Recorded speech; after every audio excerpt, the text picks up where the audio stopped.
مساء الخير. اليوم راح اسوي لكم الدولمة العراقية على اصولها. هاي مكوناتها: سلق ولهانة وبصل ولحم مثروم ولية، وهاي الحشوة مالتها طماطة وبصل وكرفس والتمن. كلها هذه المواد راح نخلطها سوا.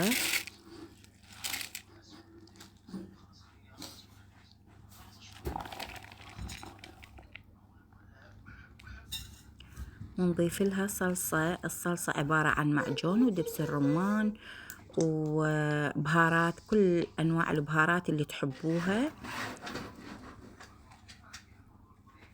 نضيفها كلها على الحشو.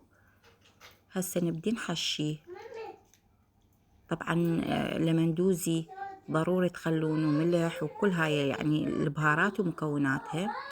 كملنا، صفطناها وكملناها. نخليها على النار ونخلي فوقها شي ثقيل، نخليها تحمس شوية. طلع هذا المي مالتها، واحنا هم راح نضيف لها مي اضافي حتى تستوي زين. بعد ما استوت وخلصت الحمد لله والشكر، راح نخلي فوقها خبزة ونديرها بالصينية.